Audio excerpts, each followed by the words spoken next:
Astaghfirullah. Bismillahirrahmanirrahim. Assalamualaikum warahmatullahi wabarakatuh. Alhamdulillah wassalatu wassalamu ala Rasulillah wa ala alihi wa sahbihi wa mawalah wa la hawla wa la quwata illa billahi wa ba'du. Hadirin dan hadirat yang dimuliakan Allah Subhanahu wa taala, pembahasan di malam hari ini tentang amalan-amalan harian yang kalau seandainya kita luputkan, maka tentu kita akan mendapatkan penyesalan di hari yang tidak ada lagi penyesalan di hadapan Allah Subhanahu wa taala. Ayat yang sering kita dengar di dalam Al-Qur'anul Karim adalah fastabiqul khairat. Berlomba-lombalah kalian di dalam mencari kebaikan. Karena yang namanya usia manusia itu terbatas. Ada saatnya manusia itu akan dijemput dengan ajalnya. Maka disebutkan dalam surah Az-Zumar ayat 56 sampai 58, di mana Allah Subhanahu wa taala menggambarkan penyesalan manusia di hadapan Allah. Antaqula nafsun ya hasrata ala ma farrattu fi jambillah wa in kuntu laminas sakhirin. Au antaqula law anna Allah hadani lakuntu minal muttaqin. Au taqula hina taral adzaba law anna li karratan fa akuna minal muhsinin. Agar jangan ada orang yang mengatakan, alangkah besarnya penyesalan aku atas kelalaianku dalam menunaikan kewajiban-kewajiban terhadap Allah. Dan sesungguhnya aku termasuk orang-orang yang dulu memperolok-olok agama Allah. Atau agar jangan ada orang yang berkata, sekiranya Allah memberi petunjuk kepadaku, tentulah aku termasuk orang-orang yang bertakwa. Atau agar jangan ada orang yang berkata ketika melihat azab Allah, sekiranya aku dapati kembali ke dunia, tentu aku termasuk orang-orang yang berbuat baik. Penyesalan-penyesalan ini pasti satu hari akan dikatakan oleh kita. Jangankan kita manusia yang tidak lepas daripada salah dan dosa, para malaikat loh yang jelas-jelas tidak punya dosa saja, pada hari kiamat akan mengatakan di hadapan Allah Subhanahu wa taala, subhanak ma abadnaka haqqa ibadatin. Maha suci engkau ya Rabb, kami betul-betul belum mampu untuk beribadah kepadamu dengan sebenar-benar ibadah. Itu malaikat. Macam mana kita? Makanya mumpung Allah Subhanahu wa taala berikan usia kepada kita, maka Allah katakan fastabiqul khairat, berlomba-lombalah kalian dalam kebaikan. Karena Allah juga mengatakan dalam surah Isra ayat 19, wa man aradal akhirata wa sa'a laha sa'yaha wa huwa mu'minun fa ulaika kana sa'yuhum mashkura. Sesiapa yang menghendaki kehidupan akhirat dan berusaha ke arah itu dengan sungguh-sungguh, dan dia adalah seorang mukmin, mereka itulah orang-orang yang usahanya akan dibalas oleh Allah Subhanahu wa taala dengan kebaikan. Ma'asyiral muslimin yang dimuliakan Allah Subhanahu wa taala, bahkan Rasul mengatakan, ihris ala ma yanfa'uka wasta'in billah. Bersemangatlah kalian di dunia ini mencari yang bermanfaat untuk kamu raih, dan mintalah pertolongan kepada Allah Subhanahu wa taala. Dan Nabi juga mengatakan igtanim khamsan qabla khamsin. Jaga 5 perkara sebelum datang 5 perkara. Syababaka qabla haramik, wa sihhataka qabla saqamik, wa ginaka qabla faqrik, wa faraghaka qabla syughlik, wa hayataka qabla mautik. Masa mudamu sebelum masa tuamu, masa sehatmu sebelum masa sakitmu, masa kayamu sebelum masa fakirmu, dan masa lapangmu sebelum datang kesibukan kamu, dan masa kehidupanmu sebelum datang kematian. Lah ayat-ayat dan hadis ini yang sering kita dengar adalah motivasi kepada kita supaya kita pandai-pandai mencari amalan-amalan yang kelak bermanfaat di hadapan Allah Subhanahu wa taala. Maka amalan apa saja yang harus kita jaga dalam keseharian kita, kemudian juga dalam pekanan kita, dalam bulanan kita, bahkan dalam tahunan? Inilah yang kita akan bahas pada malam hari ini. Ma'asyiral muslimin yang dimuliakan Allah Subhanahu wa taala, pertama amalan harian. Jangan pernah meninggalkan salat 5 waktu. Jaga salat 5 waktu. Nabi sallallahu alaihi wasallam mengatakan, khamsu salawatin katabahunna Allahu 'alal ibad. Faman jaa'a bihinna lam yudayyi minhunna syai'an istighfafan bihaqqihin. Kana lahu 'indallah ahdun an yudkhilahul jannah. Salat 5 waktu yang Allah telah tetapkan bagi hamba-hambanya. Barang siapa yang mendatangkan salat 5 waktu itu, dia tidak pernah meremehkan akan salat 5 waktu itu, memang betul-betul dia jaga, maka Allah Subhanahu wa taala akan janji kepada orang yang menjaga salat 5 waktu itu an yudkhilahul jannah, untuk memasukkan ke dalam surga. Tapi sebaliknya kata Rasul, wa man lam ya'ti bihinna falaysa lahu 'indallahi ahdun in syaa'a 'adzabahu wa in syaa'a adkhalahul jannah. Tapi siapa yang tidak menjaga salat 5 waktu itu, maka dia tidak akan dapat perjanjian yang akan menyelamatkan kita ke dalam surga. Tetapi kata Rasul, kalau Allah mau Allah akan azab dia, atau kalau Allah mau Allah akan ampuni dia. Lihat di sini bagaimana Nabi SAW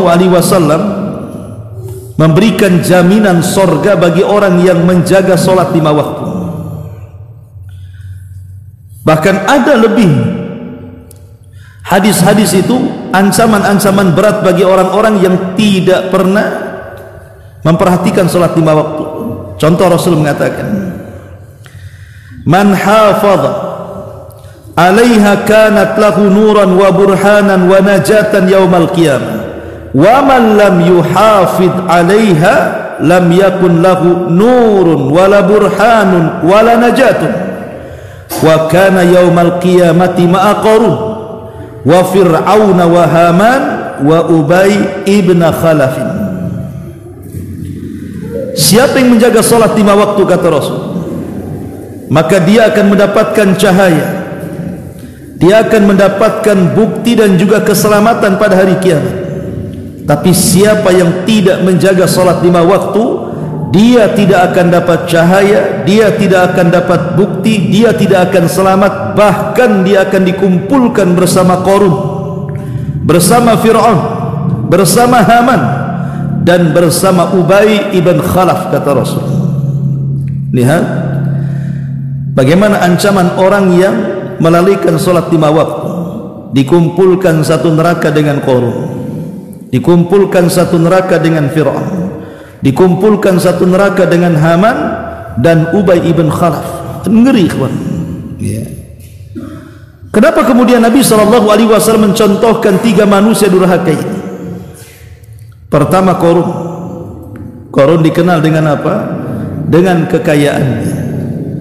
Karena biasanya kekayaan itulah yang melalaikan sholat. Kemudian yang kedua, Rasul contohkan dengan Fir'aun. Fir'aun dikenal dengan kekuasaannya. Karena kekuasaan itulah terkadang melalaikan sholat. Kemudian Haman, Perdana Menteri Fir'aun. Maka di antara yang melalaikan sholat juga adalah para penjilat penguasa. Kemudian Ubay ibn Khalaf, seorang tajir, pedagang, sukses dia. Maka biasanya melalaikan sholat juga karena sibuk mengejar dunia dengan usahanya.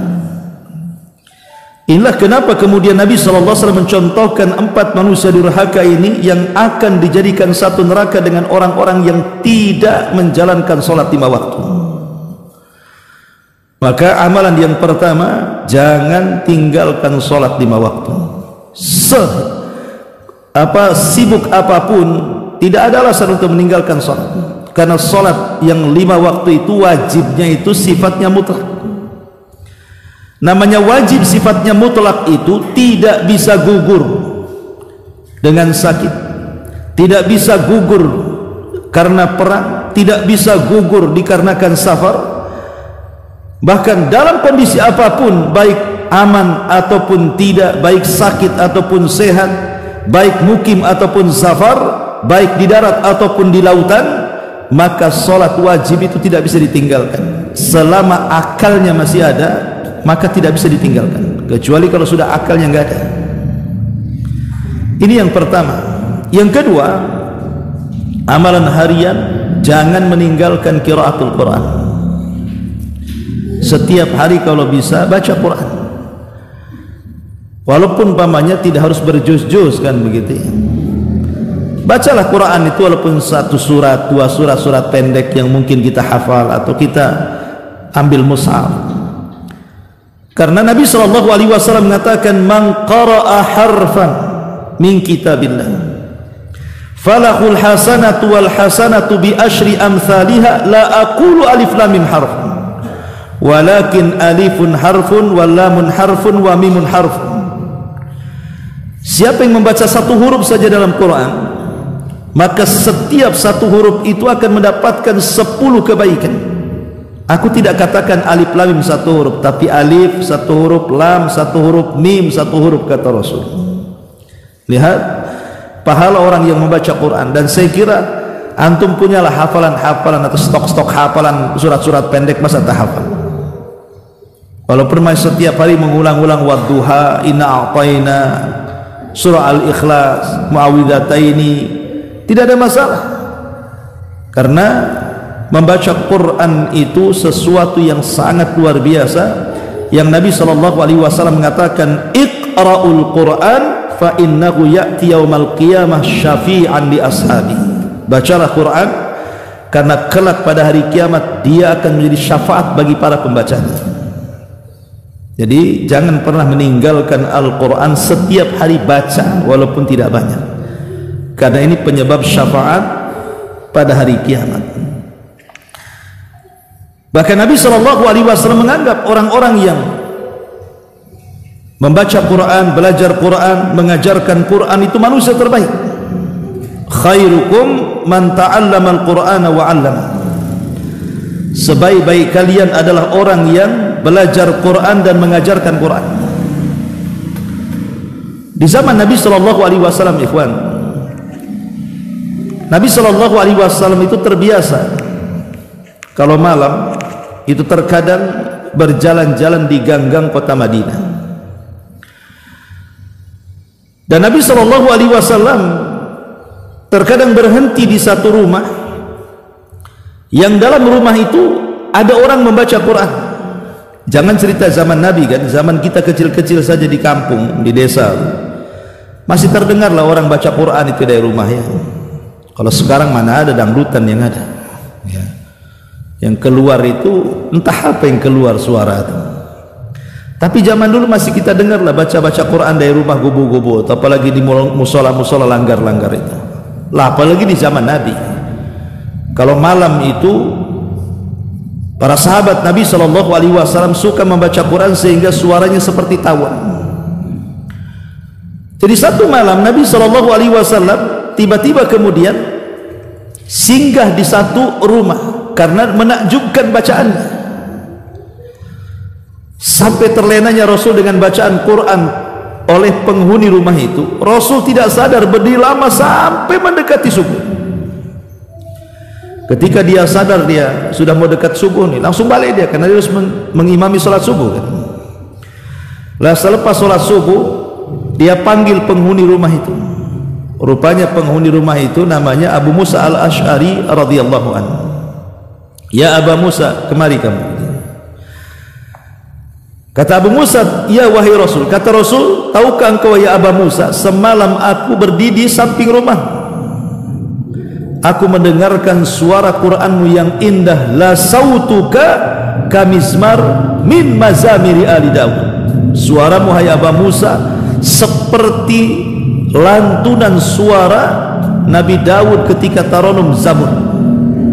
Ingat mukjizat Nabi Daud itu, dia diberikan suara yang sangat banyak, lebih daripada 70 suara. Nabi Daud itu bisa melantunkan Zabur, dan setiap satu suara ke suara berikutnya itu semakin indah, semakin indah, semakin indah, sampai burung-burung, gunung-gunung itu ikut bertasbih. Itulah mukjizatnya Nabi Daud. Jadi Nabi SAW memuji Abu Musa, suaramu seperti Daud katanya.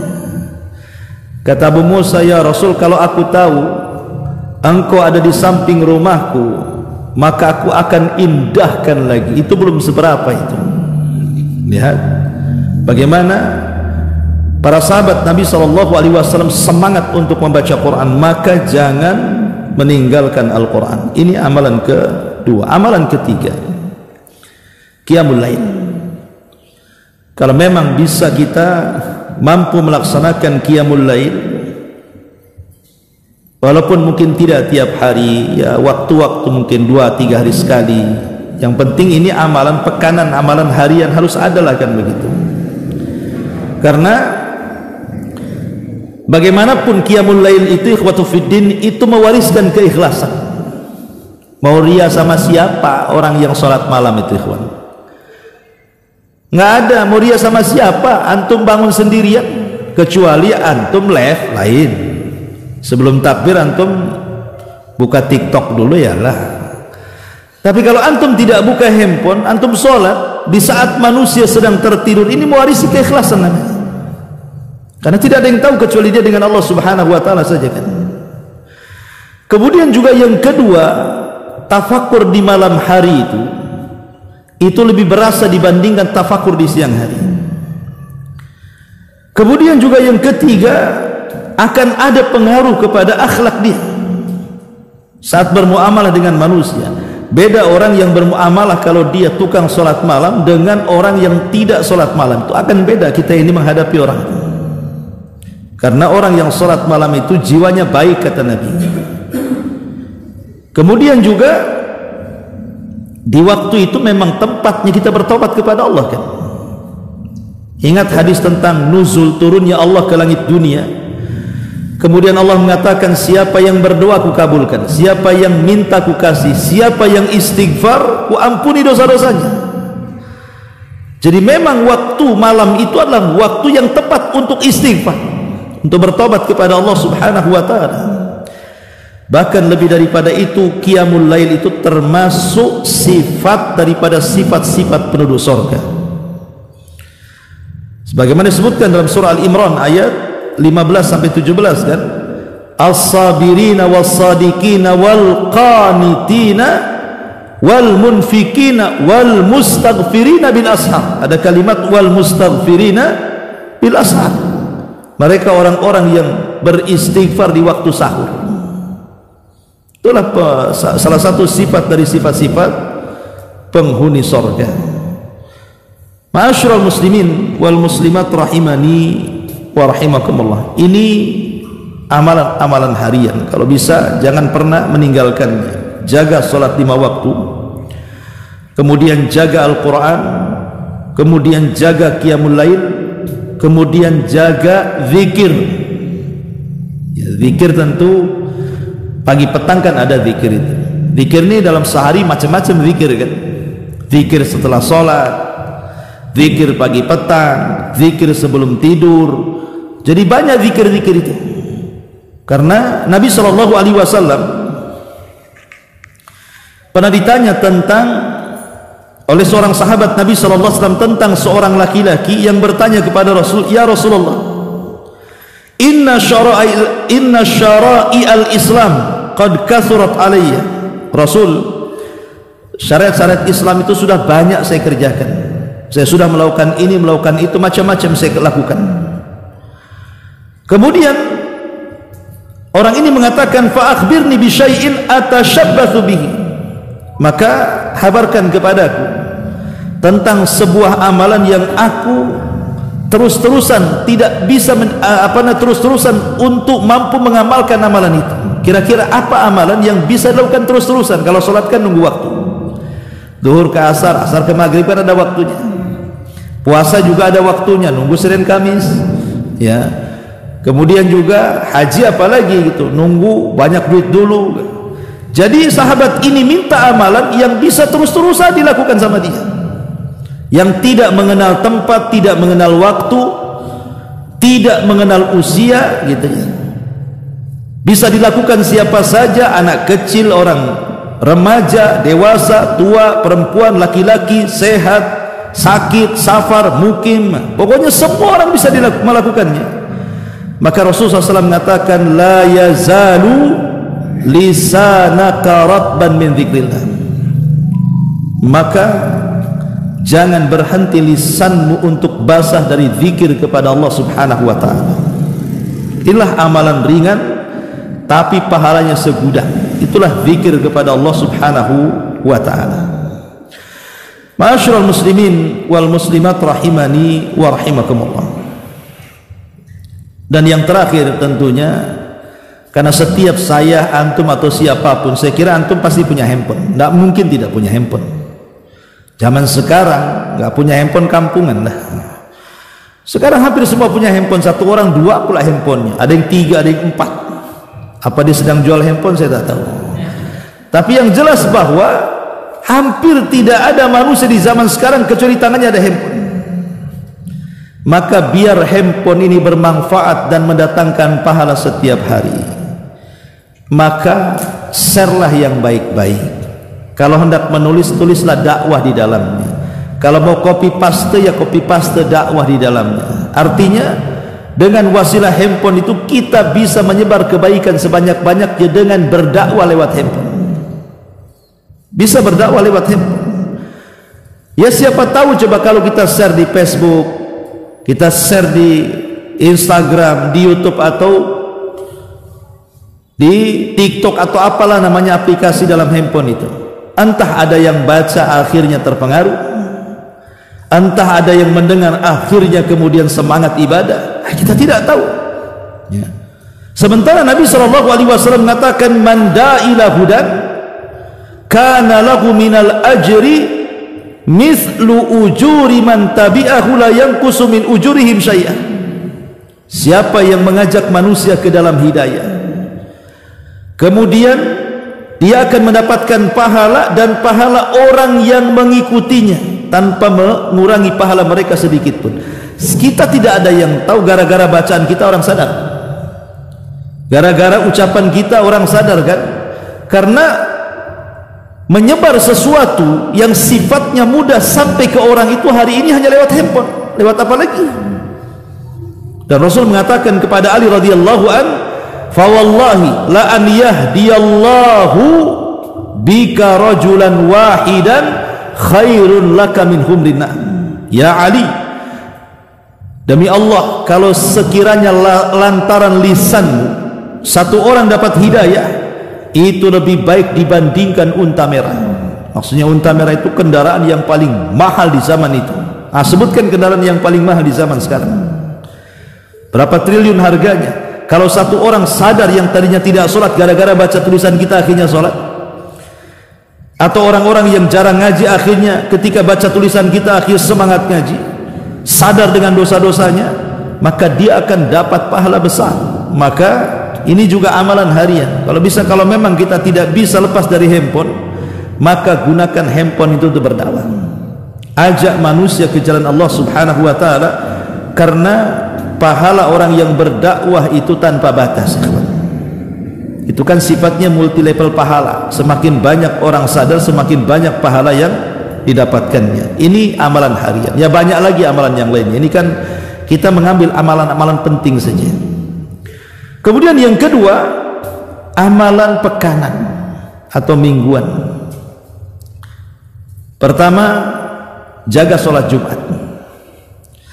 Nabi SAW mengatakan, as-salatul khamsu wal jum'ati ilal jum'ati kafaratun lima bainahunna ma lam tughshal kabair. Salat 5 waktu, kemudian salat Jumat ke Jumat berikutnya adalah sebagai kafarah penggugur dosa di antara keduanya, selama dia berusaha meninggalkan dosa besar. Dalam riwayat Nabi SAW mengatakan, man igtasala thumma atal jum'ata fa shalla ma qaddara lahu. Barang siapa yang mandi di hari Jumat, kemudian dia berangkat Jumat, kemudian dia sholat mutlak. Sholat mutlak itu sholat 2 rakaat salam sampai khatib naik mimbar, ya. Kemudian kata Nabi SAW, thumma ansah, kemudian dia diam hatta yafragha min khutbatihi, sampai khatib selesai khutbah. Dari mulai khatib naik sampai selesai dia diam. Thumma yusalli ma'ahu, kemudian sholat bersama imam.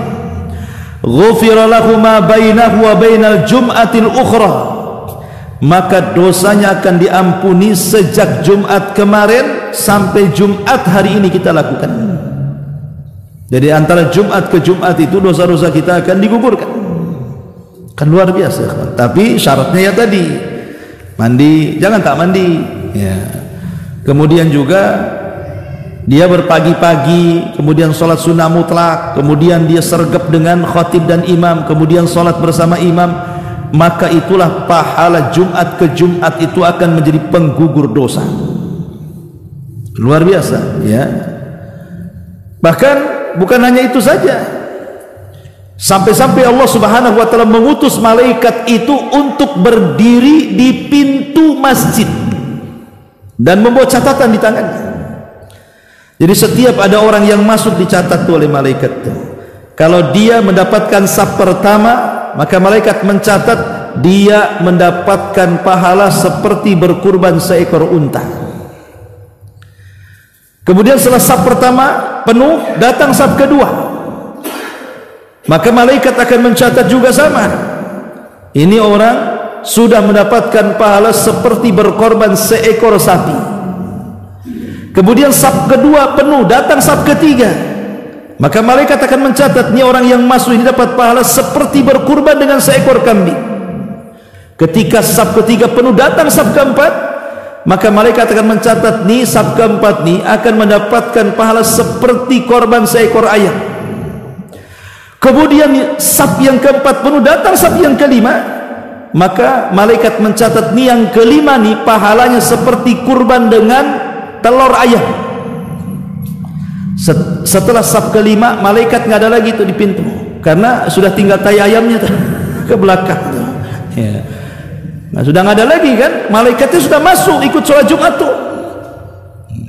Nah ini aneh hari ini, kadang-kadang saya jadi khotib itu kadang-kadang di banyak masjid itu berudul-berudul orang itu, kalau saya sudah naik khotbah itu baru berdatangan tuh. Apa nggak tai ayam namanya? Ya unta ya tak dapat gitu ya, kemudian sapi tak dapat, kambing tak dapat, ayam tak dapat, telur pun tak dapat. Ma'asyiral muslimin wal muslimat rahimani wa rahimakumullah. Makanya kenapa ada perintah tabkir kita ini bersegera melaksanakan sholat Jumat, karena berangkatnya saja sholat Jumat itu sudah pahalanya besar. Setiap langkah-langkah kaki menghapus dosa, mengangkat derajat, itu baru langkah kakinya tuh. Belum lagi kemudian keutamaan sholat Jumat itu sendiri. Ini yang pertama. Yang kedua, ibadah pekanan itu jangan, ya kalau bisa sih lakukan puasa Senin Kamis. Nabi SAW mengatakan ketika ditanya soal puasa hari Senin, kata Rasul, fihi wulidtu fi wa fihi unzila alayya. Hari Senin itu adalah hari aku dilahirkan, dan hari Senin itu adalah hari ketika aku diangkat menjadi nabi. Jadi wahyu turun pertama itu hari Senin di Gua Hira, gitu maksudnya. Ketika Nabi SAW ditanya tentang saumu yaumul itsnain wal khamis, puasa hari Senin dan Kamis, maka Rasul mengatakan tu'radul a'mal yaumal itsnaini wal khamis fa uhibbu an yu'rad amali wa ana shaim. Akan ditampakkan amal-amal kita ini setiap Senin dan Kamis, dan saya suka, kata Rasul, kalau amalanku diperlihatkan di hadapan Allah sementara aku sedang berpuasa. Maka kalau memang Allah Subhanahu wa ta'ala berikan kesanggupan kita tahan lapar, maka biasakan puasa.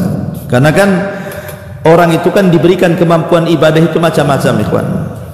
Macam-macam. Ada orang yang hobi puasa tapi tak hobi sholat malam, ya kan? Karena kalau puasa dia tahan lapar, tapi kalau sholat malam dia tak tahan kantuk. Jadi orang yang dia tiduran tapi dia tahan laparan, atau sebaliknya, ya, dia sanggup begadang, dia bisa sholat malam tapi laparan pula, dia tak bisa dia puasa. Atau mungkin dia tidak bisa puasa, tidak bisa sholat malam, tapi dia dermawan, orang yang suka sedekah, ya. Jadi hobi ibadah manusia itu kan macam-macam, ya. Ya, tapi ada juga mungkin dia pelitan, orangnya tak susah dia sedekah, kan. Tapi kalau umpamanya dia zikir, baca Quran, rajin pula dia. Jadi manusia itu diberikan kekuatan dalam ibadah itu macam-macam. Makanya pintu sorga sendiri dibagi-bagi. Ada pintu sholat, ada pintu puasa, ada pintu zakat, ada pintu haji, ada pintu jihad, gitu ya. Karena kemampuan orang beribadah itu kan beda-beda. Tapi kalau Allah anugerahkan kepada antum memang bisa berpuasa Senin Kamis, maka sangat baik sekali, itu ibadah pekanan namanya. Kemudian juga yang ketiga, silaturahim. Sekarang kan sudah ada handphone, antum bisalah seminggu sekali bisa menghubungi keluarga, bisa menghubungi keluarga supaya jangan terputus silaturahim, karena pahala silaturahim ini besar, ya. Ma'asyiral muslimin wal muslimat rahimani wa rahimakumullah. Ini tiga amalan penting pekanan. Kita masuk amalan bulanan. Yang pertama, jangan tinggalkan puasa ayyamul bid. Kalau tadi kan Senin Kamisnya, kalau memang tidak bisa Senin Kamisnya, ambillah 3 hari dalam sebulan. Nabi SAW mengatakan, artinya berwasiat kepada Abu Hurairah radhiyallahu an. Apa kata Abu Hurairah? Awsani khalili bi thalathin. Telah berwasiat kepadaku kekasihku, kata Abu Hurairah, maksudnya Nabi, dengan 3 perkara. La ada'uhunna hatta amut. Aku tidak akan meninggalkan sampai mati. Kemudian kata Abu Hurairah, saumu thalathati ayyami min kulli syahrin. Puasa 3 hari setiap bulannya. Kemudian wa sholatu duha, kemudian sholat duha, wa naumu ala witrin, dan tidur ala witrin, di atas witir. Artinya kan kadang ada orang yang tidak bisa bangun malam, maka dia witir dulu baru tidur. Tapi kalau dia bisa tidur, maka witir malam lebih baik. Tapi kalau umpamanya karena lelah, capek gitu ya, witir ini ikhwan, itu ibadah luar biasa, ya. Witir ini, dia sholat malam terbaik itu sholat witir. Padahal sholat witir itu sholat tercepat dari semua sholat. Dia 1 rakaat saja cukup. Baca qul huwallah. Coba ya, kan cepat kan? Berapalah menghabiskan waktu, coba 1 rakaat baca qul huwallah. Cepat sekali kan? Tapi walaupun cepat ini sholat terbaik dari semua sholat witir ini. Karena Allah itu suka dia sendiri witir dan suka witir. Ya. Jadi amalan pekanan adalah jangan tinggalkan puasa ayyamul bid, amal bulanan. Kemudian jangan tinggalkan sedekah. Masa sebulan sekali tidak bisa bersedekah? Bakhil kalian tuh. Sebulan sekali masa tidak bisa bersedekah? Ya kalau tiap minggu, kalau di hari Jumat kan enak tuh ada kotak masuk alhamdulillah lah. Kalau bisa dia sedekah harian ya alhamdulillah, karena malaikat itu setiap hari turun mendoakan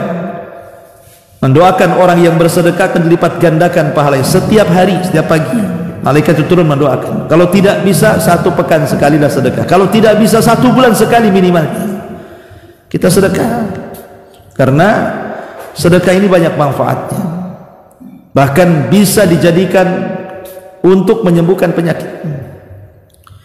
Satu hari Imam Hakim itu An-Naisabur, ma'ruf ya karyanya. Kalau kita membaca hadis itu rawahu Hakim meriwayatkan, rawahu Bukhari meriwayatkan, dan begitu seterusnya.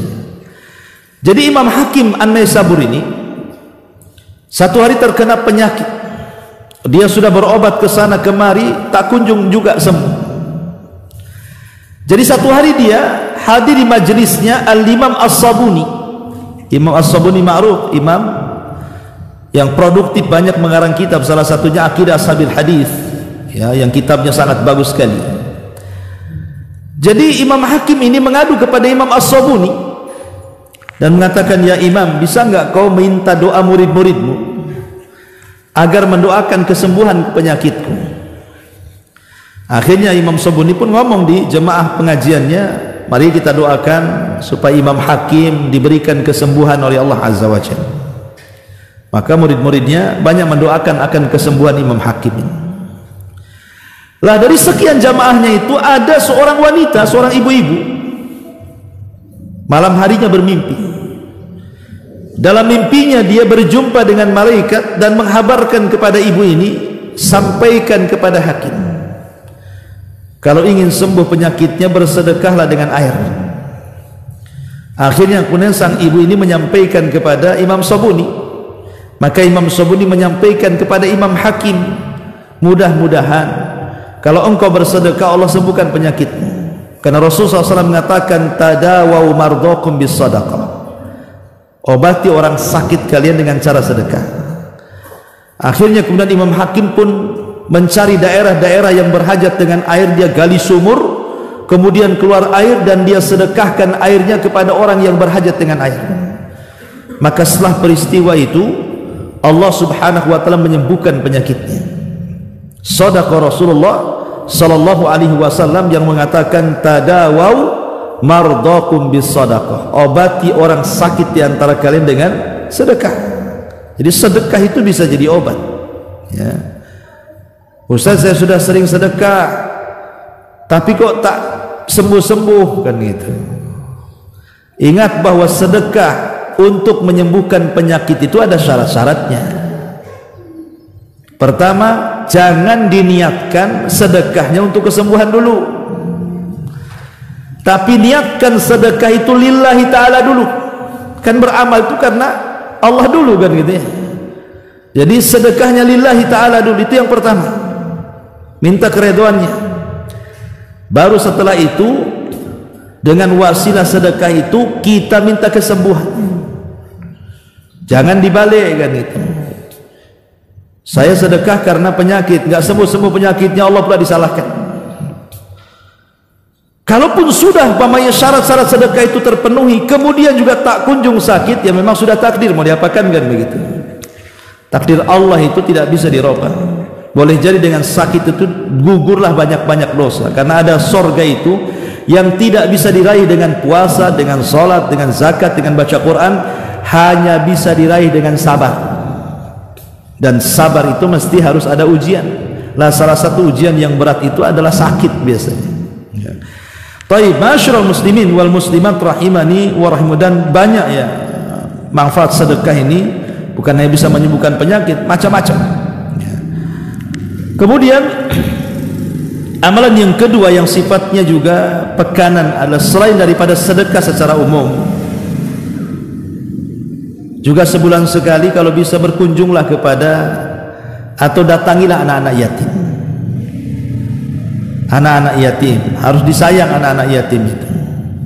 Jangan pula punya panti asuhan, ngerekrut anak-anak yatim, kemudian kecil dirawat sampai sudah besar kok nampak cantik gitu kan. Akhirnya diperkosa pula. Itu kan ada kasusnya tuh. Naudzubillah gitu. Justru sebenarnya Nabi SAW mengatakan, man dhamma yatiman bainal muslim fi ta'amihi wa syarabihi hatta yastaghniya anhu wajabat lahul jannah. Siapa yang memasukkan anak yatim pada rumah-rumah kaum muslimin, dia makan dari rumah itu, dia minum dari rumah itu sampai betul-betul dia dicukupi, maka wajib orang yang mengkafilnya masuk surga. Makanya rumah yang ada anak yatimnya pasti berkah di situ. Rumah yang ada anak yatimnya itu berkah. Makanya antum yang bujangan cari janda yang punya anak, nikahi dia. Nah, itu sekalian dapat ibunya, mengkafil juga anak yatim. Anda mau Ustaz, saya mau yang kaya gitu. Ya.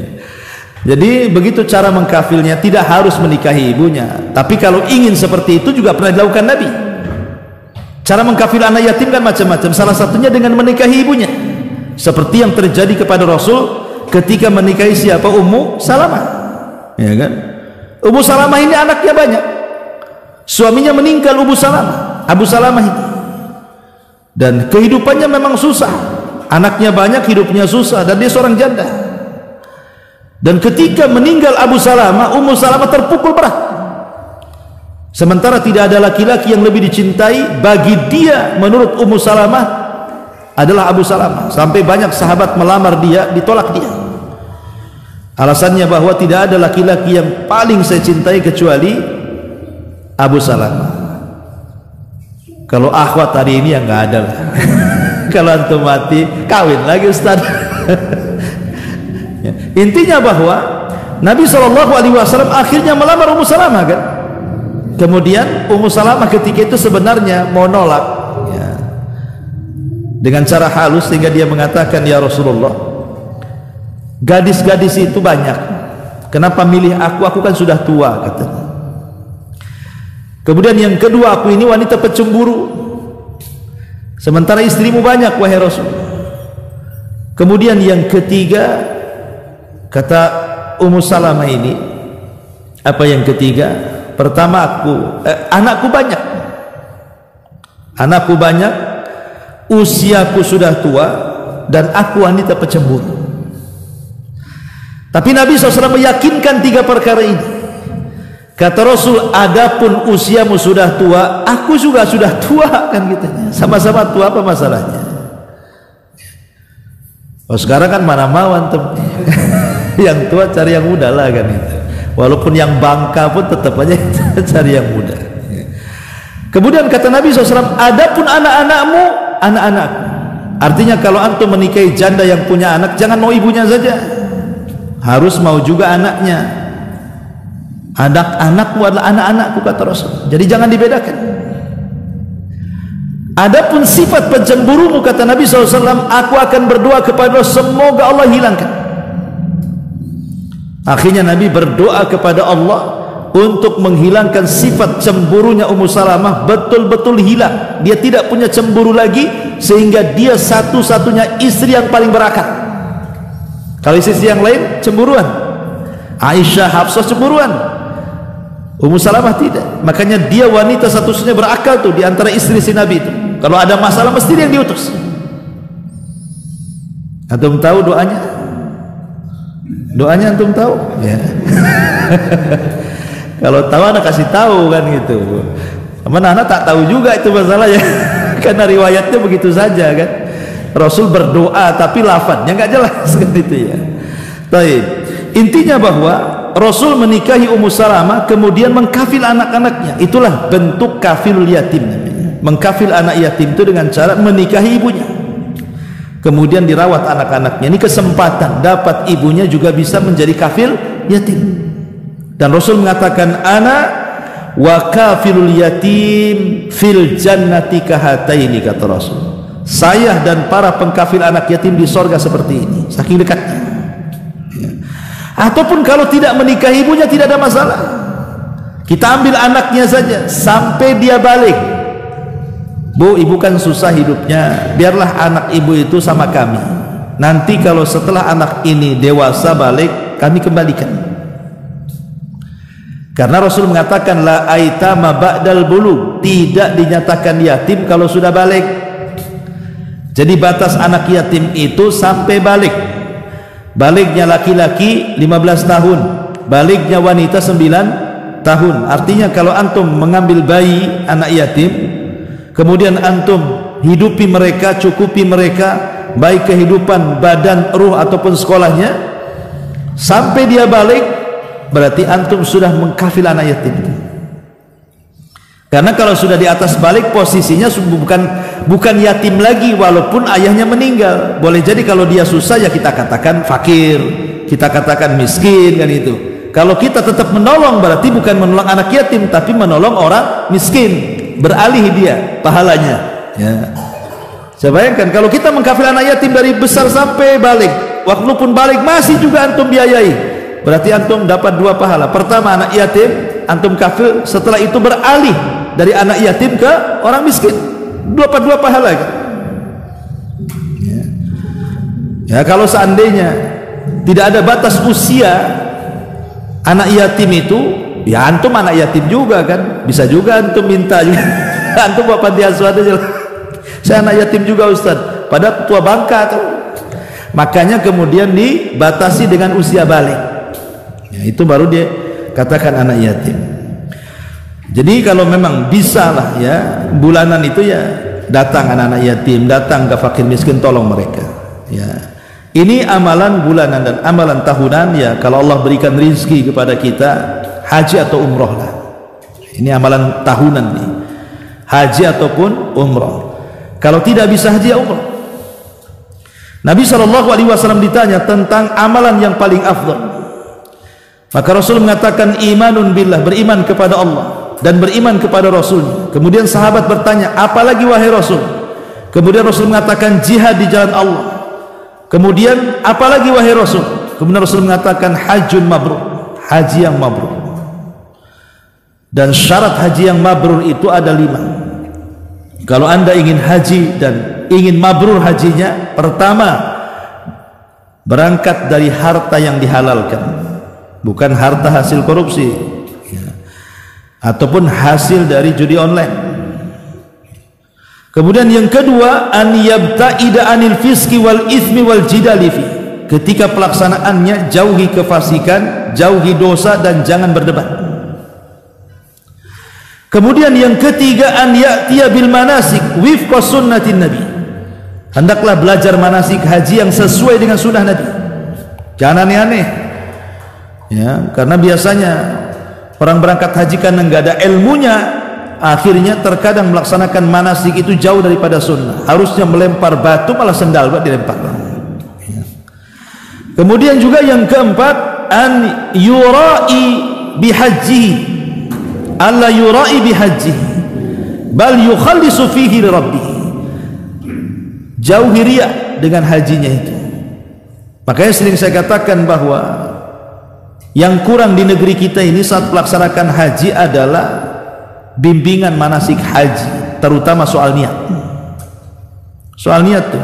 Makanya kita lihat coba habis orang haji kemarin itu kan dari jemaah mana itu, jemaah Makassar kemana gitu kan. Itu pulang haji di danda ada yang emasnya berkilau-kilau ya, dari leher sampai kaki dipasang. Apa tujuannya? Orang turun dari pesawat itu kan harusnya pakai pakaian yang sederhana, yang syar'i kan gitu, bukannya bermegah-megah. Bahkan ada yang kemudian ketika habis dah haji tidak dipanggil haji atau bu haji itu sakit hati tuh, nggak mau lagi tuh nengok sama dia tuh. Kenapa? Aku udah menghabiskan uang banyak kok nggak dipanggil pak haji gitu.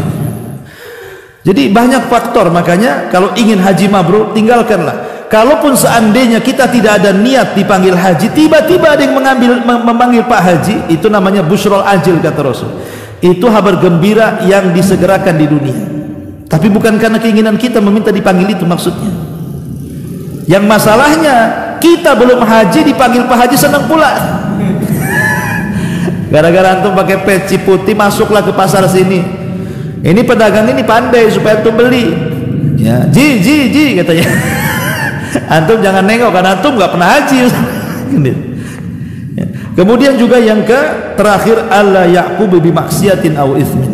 Jangan sampai setelah melaksanakan haji itu justru malah kemudian balik kepada maksiatnya atau lebih parah maksiatnya daripada sebelum hajinya. Ya kalau memang Allah berikan rezeki setahun sekali ya haji atau minimalnya umrah. Karena Rasul yang mengatakan al umratu ilal umrah kafaratun lima bainahunna idajtunibatil kabair. Umrah ke umrah juga bisa mengkikis dosa. Bisa mengkikis dosa antara umrah ke umrah berikutnya. Itu kalau Allah berikan rezeki kita bisa umrah tiap tahun, alhamdulillah. Ya. Tapi yang penting pernah haji, karena kan yang wajib satu kali. Pernah umrah karena yang wajib satu kali. Berarti kalau haji berkali-kali atau umrah berkali-kali, itu yang berkali-kali sunnah saja. Kalau memang ada yang lebih urgent daripada itu, umpamanya menolong fakir miskin, umpamanya saya sudah umrah tapi ada dana lagi untuk umrah, tapi ada tetangga yang miskin yang butuh pertolongan kita, maka sebaiknya mana yang lebih utama didahulukan kan itu. Jangan memikirkan diri sendiri saja. Ya, ini karena amalan-amalan yang sering kita dengar ini sebenarnya ini amalan-amalan penting yang kalau orang itu meninggalkannya bisa menyesal nanti di hari yang tidak ada penyesalan di hadapan Allah Subhanahu wa taala. Wallahu a'lam bishawab. Subhanaka wa bihamdika asyhadu an la ilaha illa anta astaghfiruka wa atubu ilaik. Allahu taala alam. Assalamualaikum warahmatullahi wabarakatuh.